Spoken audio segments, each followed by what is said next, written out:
नमस्कार दोस्तों। Law of one यानी एक का कानून, या कह लीजिए एक का ज्ञान, या कह लीजिए एक के तरीके, यह उसका सत्र 16 भाग 2 है। दोहराया जाता है कि इस किताब द्वारा दी गई सभी सूचनाएं और जानकारियां आप मान भी सकते हैं, जान भी सकते हैं, नज़रअंदाज भी कर सकते हैं और सिरे से खारिज यानी नकार भी सकते हैं, क्योंकि यह आपकी फ्री विल है जो कि अनंत रचयिता द्वारा आपको दी गई है।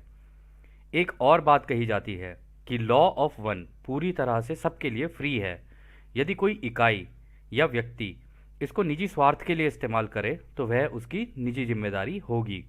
दोस्तों, एक बात और कही जाती है, यदि कोई भी व्यक्ति इस लॉ ऑफ वन को अपनी भाषा में परिवर्तित करके दूसरों से साझा करना चाहे तो यह भी उसकी फ्री विल है, वो चाहे तो ऐसा कर सकता है।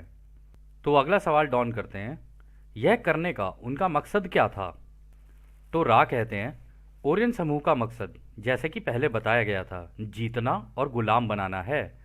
यह कार्य कुलीन वर्ग यानी जिनको तुम एलिट्स बोलते हो उनको ढूंढने से होता है, उन्हें ऊंचे पद पर स्थापित करने और अन्य सभी लोगों को उन्हें सेवा देने से होता है। इसके लिए वे विभिन्न यंत्रों की मदद लेते हैं, जैसे कि वे सारे कानून जो इस कुलीन वर्ग ने सभी को दिए हैं, यानी इस एलीट वर्ग ने सबको दिए हैं। तो अगला सवाल डॉन करते हैं, इन 10 धर्म निर्देशों के कानून को प्राप्त करने वाला सकारात्मक यानी पॉजिटिव था या नकारात्मक यानी नेगेटिव था? तो रा कहते हैं, इन धर्म निर्देशों को प्राप्त करने वाला काफ़ी सकारात्मक था यानी काफ़ी पॉजिटिव था। उसका नाम मोइशे था। उन्हें एक के कानून का ज्ञान था, इसलिए वे इन धर्म निर्देशों में छुपे हुए गलत जानकारियों को जानते थे। वह जानते थे, इसलिए उनके साथ संपर्क असफल रहा। हालांकि वे पहले से ही एक के ज्ञान को जानते थे, परंतु वे अपने कबीले के लोगों को प्रभावित नहीं कर सके। उन्होंने अपने कबीले को एक का ज्ञान देकर मुक्त करने की काफ़ी कोशिश की, परंतु उनके लोगों को धर्म निर्देश का पालन करना ही बेहतर लगा। उनके लोगों ने उनका सम्मान और ईश्वर के प्रति उनके प्रेम को तोड़ने की बहुत कोशिश की।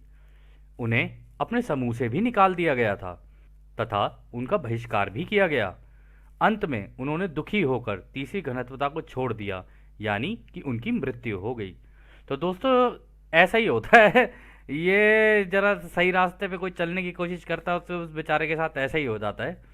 तो दोस्तों, सत्य के रास्ते पर चलने वालों को तो दुख तो उठाने ही पड़ते हैं। ये तो हम लोग हमेशा ही देखते हुए आए हैं, फिल्मों में भी देखा और पता नहीं भगवान जाने कहाँ कहाँ देखा है हम लोगों ने, वास्तविकता में भी देखा ही है। तो इस केस में अगर आप देखेंगे तो वो कह रहे कि लोगों को आदत इतनी हो गई थी कि उन्हें जब कोई निर्देश लेने की आदत हो गई थी कि तू ऐसा कर और ऐसा ना कर, तो उनकी आज़ादी का उल्लंघन तो हो रहा था, लेकिन उन्हें मज़ा आ रहा था उसमें। उन्हें लग रहा था कि हाँ चलो, कोई दिशा तो है हमारे पास। लेकिन एक का ज्ञान क्या करता है, वो आपके दिमाग को खोलेगा। अब जब दिमाग को खोलेगा तो आप अनंत संभावनाओं में सोचोगे, अनंत जितनी पॉसिबिलिटीज, इन्फानाइट पॉसिबिलिटीज हैं उनके अंदर सोचोगे। तो ये चीज़ मोइशी को पता थी। अब मोइशी ने क्या किया, बाकी लोगों को देने की कोशिश की, परंतु मतलब अनसक्सेसफुल अटेम्प्ट रहा ये भी। तो खैर, अगला सवाल डॉन करते हैं, यदि ये व्यक्ति सकारात्मक यानी पॉजिटिव प्रवृत्ति के थे तो ओरियन के समूह ने इनसे संपर्क कैसे किया? तो रा कहते हैं, ये काफ़ी गहन युद्ध का मैदान था जो कि सकारात्मक यानी पॉजिटिव सोच वाले महासंघ के लोग तथा नकारात्मक यानी नेगेटिव सोच वाले लोगों के बीच होता है। मोइशे नाम के व्यक्ति प्रभावित होने तथा ज्ञान लेने के लिए स्वतंत्र थे और उन्होंने एक के कानून को सबसे सरल रूप में प्राप्त किया था। हालांकि उनकी जानकारी नकारात्मक हो गई जब उनके लोगों ने उन पर दबाव डाला और कहा कि धर्म निर्देशों की जानकारियां सही हैं और लोगों के लिए लाभदायक हैं। इस कारण यह व्यक्ति इस प्रकार की जानकारियां और खुद की सेवा के ज्ञान को पाने के लिए स्वतंत्र हो गया, यानी कि उन्होंने इस तरह की गलत जानकारियां भी प्राप्त की। तो दोस्तों, मोइशे हो सकता है कि ध्यान अवस्था में बैठे हों, तो ध्यान अवस्था में बैठ के ये ज़रूरी नहीं है कि आपको करेक्ट जानकारी मिलेगी। वो इसीलिए क्योंकि इस किताब में भी जब ये किताब चल रही थी तो जो कार्ला थी वो ध्यान अवस्था में थी और ये जो ओरियन समूह था जिसको अंग्रेजी में साइकिक अटैक बोलते हैं, वो उस पर अटैक करे चले जा रहे थे ताकि किसी तरीके से कार्ला की मृत्यु हो जाए। लेकिन ऐसा हुआ नहीं, ये लोग संभाल के एक दूसरे का ध्यान रखते हुए आगे ही निकलते चले गए। तो ध्यान अवस्था में मिली गई ये सारी जो सूचनाएं होती है ना, ज़रूरी नहीं है कौन आपको दे दे, परंतु जिसको एक का ज्ञान होता है ना, वो तुरंत पता लगा लेगा कि यहाँ पर मुझे इस तरीके की जानकारी मिल रही है कि जहाँ पर ऐसा लग रहा है कि तू ऐसा कर और ऐसा ना कर। तो डॉन कहते हैं यह एक इकाई के लिए बिल्कुल या एक व्यक्ति के लिए बिल्कुल विपरीत होगा जिन्हें एक कानून का ज्ञान हो और वह यह भी कहे कि तुम्हें यह नहीं करना चाहिए। क्या यह सही है? तो रा कहते हैं हाँ यह सही है। तो दोस्तों देखो, यहाँ पे रा ने क्लियर ही कर दिया। रा ने कहा कि यदि कोई तुम्हें यह कहता है कि तू ऐसा कर और ऐसा ना कर या ऐसा ना कर, मतलब या तो ऐसे कर ले या फिर ऐसे नहीं कर, नहीं नहीं ये नहीं करने देंगे हम तेरे को। अगर दोनों ही केस में आज़ादी का उल्लंघन हो जाता है सामने वाले की, यही चीज़ यहाँ पे रा ने क्लियर की है। क्योंकि कोई भी व्यक्ति होगा ना, उसकी स्वतंत्र सोच तो है ही ना, वो अपने दिमाग से कैसा सोच सकता है वो बात और है। हाँ, लेकिन जिसको एक के ज्ञान ना पता हो ना, और जिसको ये नहीं पता हो कि भाई ये फ्री विल का इस्तेमाल कैसे करते हैं, वो गलती कर सकता है। स्वतंत्रता का मतलब ये नहीं है कि आप दूसरों की आज़ादी का उल्लंघन करो। आप पूछ सकते हो और मांग सकते हो। यदि आप पूछोगे और मांगोगे ना, तो चांसेस ये होते हैं कि आप दूसरे की आज़ादी का उल्लंघन नहीं करोगे। लेकिन अगर आप पीछे से कुछ कर रहे हो या दूसरों की आज़ादी का उल्लंघन कर रहे हो, उनके साथ जोर ज़बरदस्ती कर रहे हो, तो हाँ, ये आज़ादी का उल्लंघन है। तो अगला सवाल डॉन करते हैं, क्या आप हमें आपके समूह के इतिहास के बारे में बता सकते हैं और आपको किस तरह एक के कानून का ज्ञान हुआ? तो रा कहते हैं हमारे सीखने का मार्ग हमेशा वर्तमान क्षण में होता है। हमारे यहाँ इतिहास की कोई अवधारणा यानी कॉन्सेप्ट ही नहीं है हमारे यहाँ। तो हम आज में जीते हैं। यदि आप एक चित्र की कल्पना कर सकते हैं तो करिए, जिसमें एक घेरा हो। हम अल्फा और ओमेगा को अनंत बुद्धिमानिता के रूप में जानते हैं। यह जो घेरा है वह कभी खत्म नहीं होता है, यह वर्तमान है। वे घनत्वता जिनमें हम चले हैं, इस चक्र के विभिन्न बिंदुओं में उनकी विशेषता इस प्रकार है। पहले जागरूकता का चक्र है, दूसरा विकास का चक्र है, तीसरा स्वह चेतना का चक्र है, चौथा प्रेम या समझदारी का चक्र है, पांचवा प्रकाश या ज्ञान का चक्र है, छठा प्रकाश प्रेम और प्रेम प्रकाश या एकता का चक्र है, सातवां प्रवेश द्वार गेटवे का चक्र है, और आठवां अष्टक होता है जो एक रहस्य में चला जाता है जिसके गहराई में हम अब तक नहीं गए हैं। तो दोस्तों यहाँ पर रा जो कहना चाह रहे हैं, रा कहना चाह रहे हैं कि हर व्यक्ति की अपनी एक अनुभवों की साइकिल होती है। कि मतलब पहले वो अवेयरनेस में, यानी कि वो ये जानकारी प्राप्त करेगा जहाँ पर भी, जिस भी ग्रह पर हो, पहले वो एक नॉर्मल सा, मतलब हो सकता है कि पेड़ पहाड़ पौधे ये सब बने, फिर उसके बाद वो धीरे धीरे आगे बढ़ता है जिसे कहते हैं ग्रोथ की स्टेज। फिर वो इस ग्रोथ की स्टेज में आगे बढ़ेगा और जैसे जानवर वगैरह ये सारी चीज़ें बनेगा। फिर उसके बाद आती है सेल्फ कॉन्शियसनेस यानी तीसरी घनत्वता, जहाँ पर वो अपने आप को जानना शुरू कर देता है, यानी उसकी खुद की एक आइडेंटिटी होती है। तो जिसको आप कह सकते हो सेल्फ कॉन्शियसनेस, यानी कि अब मैं हूँ। तो उसके नाम से अगर आप पुकारोगे, सारी चीज़ें करोगे, तो उसको इस चीज़ का एहसास होता है कि हाँ मैं हूँ। तो ये चीज़ तीसरी लेवल पे हो जाती है। चौथी, ये तीसरी घनत्वता है। तो अवेयरनेस होगी पहली घनत्वता में, और ये पीछे की जितनी चीज़ें हैं ना, ये अगली घनत्वता के अंदर ऐड होती चली जाएंगी। तो इस घनत्वता में आपके पास जानकारी भी है। अवेयरनेस का मतलब हो गया जानकारियाँ, और ग्रोथ मतलब अब आप धीरे धीरे आगे चल रहे हो। और तीसरी चीज़ और आ जाती है कि हाँ मैं हूँ, मतलब मेरा कोई अस्तित्व है। फिर इसके बाद आती है चौथी घनत्वता। ठीक है, चौथी घनत्वता में है लव एंड अंडरस्टैंडिंग, यानी प्रेम और समझदारी। अब प्रेम और समझदारी दोनों तरीके का हो सकता है। एक तो खुद को प्रेम करना, खुद की सेवा के तरीके से, एक दूसरों को प्रेम करना, वो भी प्रेम ही है और ये भी प्रेम ही है। इसके बाद होता है लाइट और विजडम, यानी रोशनी और ज्ञान की दुनिया। यहाँ पर जाके हर प्रत्येक व्यक्ति ये सीखता है कि रोशनी से सब कुछ कैसे बनाया रचयिता ने। मतलब ये जो हम आंखें मूंदते हैं, रोशनी के जो कण कण से नजर आते हैं ना, यही सारे एक जगह इकट्ठे होकर सारी चीज़ें बना देते हैं। मतलब दीवार जो बनी हुई है वो भी इसी की, हम जो बने हुए हैं वो भी इसी के, और इस एक एक कण के अंदर पूरे के पूरे ब्रह्मांड का होलोग्राम है, मतलब उसकी फोटो है, जिसके अंदर गतिविधियाँ हो रही हैं। ठीक है, उसके अंदर चीज़ें हो रही हैं, वो कांपती हुई फील्ड है वो, बस मतलब वो रोशनी ही है उसके अंदर और कुछ भी नहीं है। तो हम लोग बेसिकली जो बने हुए हैं ना, पूरे के पूरे रोशनी के बने हुए हैं। फिर इसके बाद आता है यूनिटी, यानी अब आपको प्रेम का भी ज्ञान हो गया, आपको रोशनी का भी ज्ञान हो गया, अब आप एकता में आ चुके हो, यानी अब आपको दोनों चीज़ों का ज्ञान हो गया। ये है छठी घनत्वता जहां पर रा है यूनिटी में। फिर इसके बाद आती है गेटवे टू इंटेलिजेंट इन्फिनिटी, यानी अनंत बुद्धिमानिता के अंदर चले जाना, मतलब रचयिता की अनंत बुद्धिमानिता को जान लेना।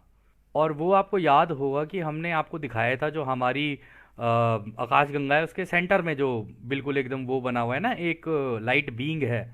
तो यहाँ पे जाके आप उस एक अनंत बुद्धिमानिता में आ जाते हो जहाँ पर आपको पता चलता है कि आप ये सीखते हो कि ग्रह कैसे बनते हैं, ठीक है, सूरज कैसे बनते हैं, ये सारी चीज़ें की चीज़ें इसके अंदर होती हैं।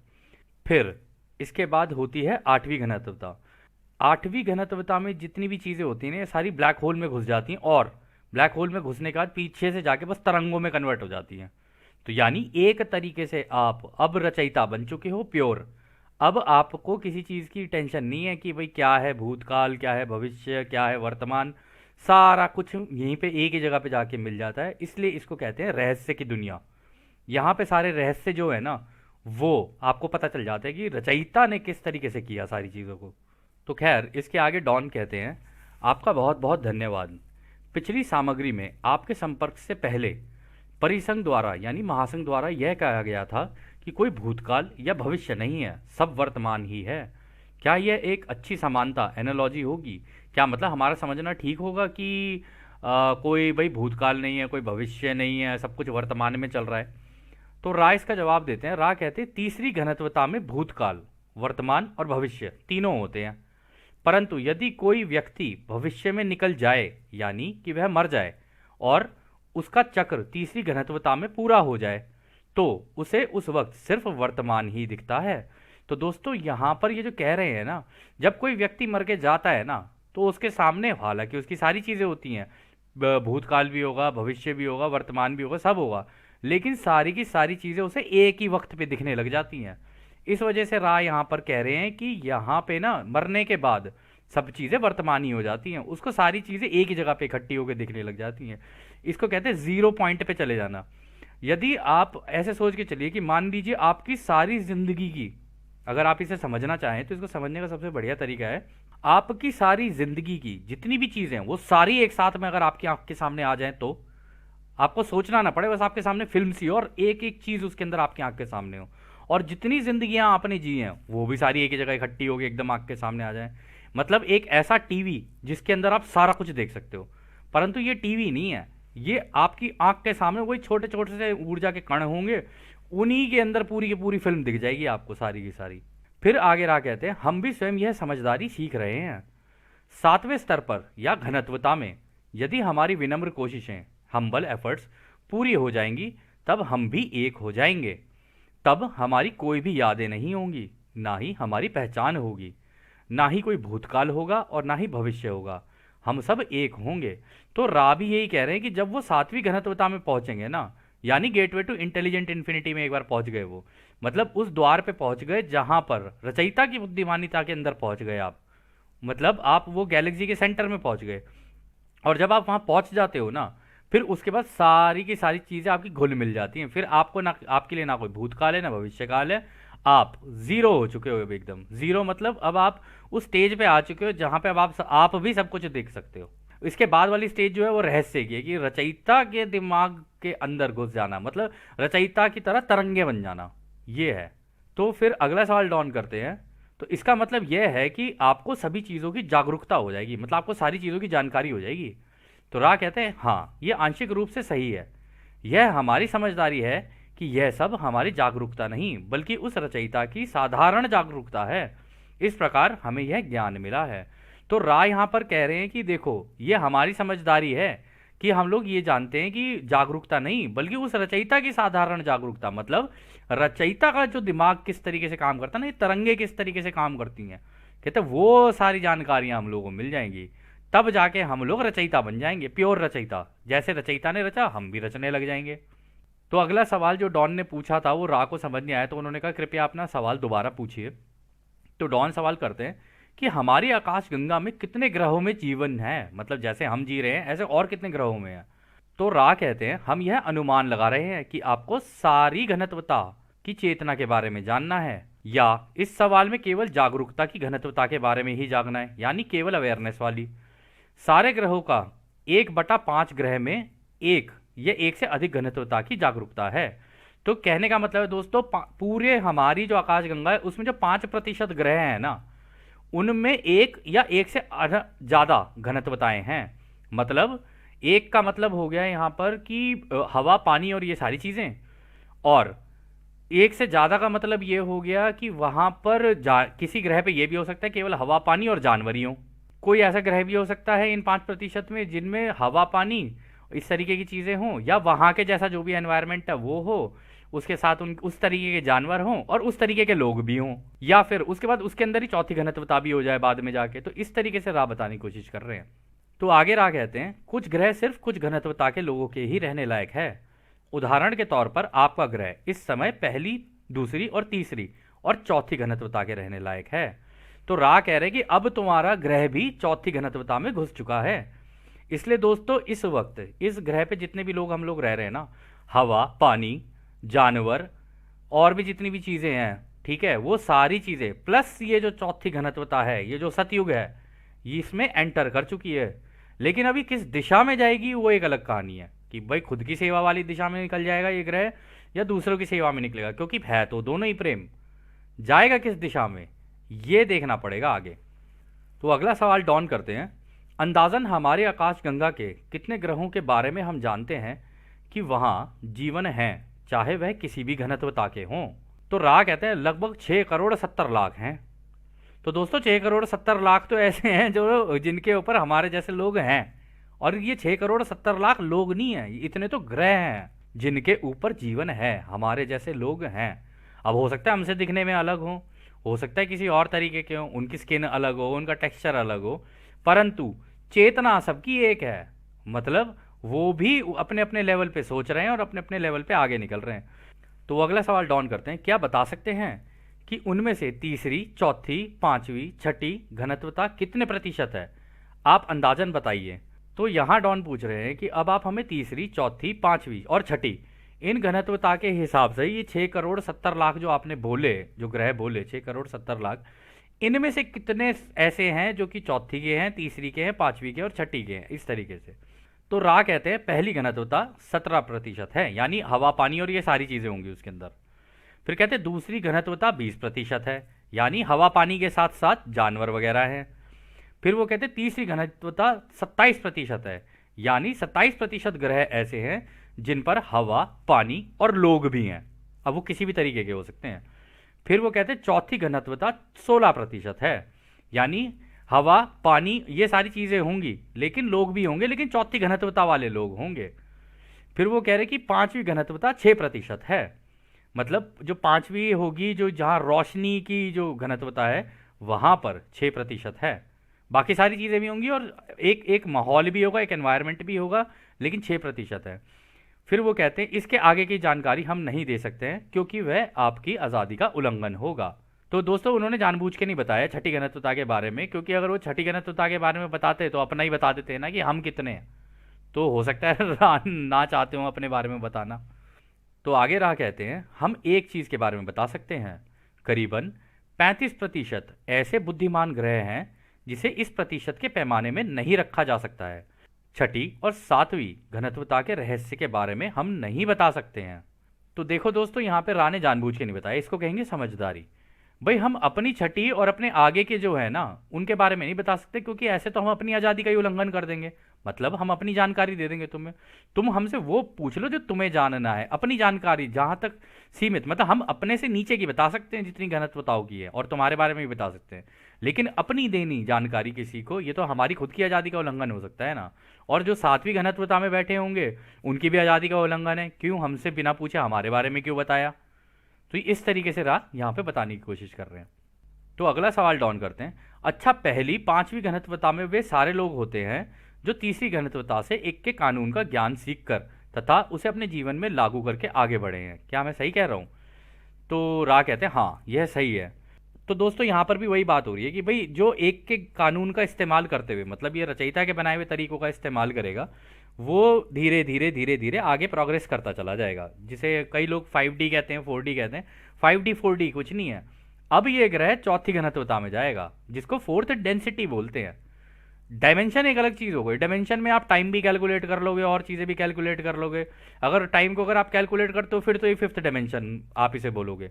लेकिन अगर आप टाइम वगैरह सारी चीज़ें हटा दो, क्योंकि चौथी घनत्वता में वक्त नहीं होता है, वहां पर तो रोशनी के शरीर होते हैं और कुछ भी वक्त वगैरह नाम की कोई चीज़ नहीं होती। सारी चीज़ें एक साथ ही दिख रही होती हैं आपको, सारी इंफॉर्मेशन एक ही बार में होती है आपको। तो अगला सवाल डॉन करते हैं। तो हमारे ग्रह में जो आज की परिस्थितियां हैं उससे बाहर निकलने का एक ही रास्ता है, या इस पूरी आबादी के लिए एक ही रास्ता है, और वह यह है कि हम सचेत हो जाएं और एक के कानून का अभ्यास शुरू कर दें। क्या यह सही है? तो रा कहते हैं हाँ सही है।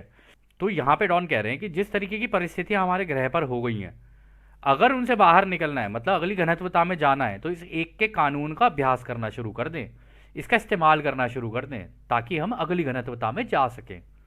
तो अगला सवाल डॉन करते हैं। क्या आप बता सकते हैं कि तीसरी, चौथी और पांचवी घनत्वता के कितने प्रतिशत ग्रह हैं? जैसा कि आपने यहाँ बताया है, वे नकारात्मक ध्रुवता के हैं जिनका झुकाव खुद की सेवा की तरफ है।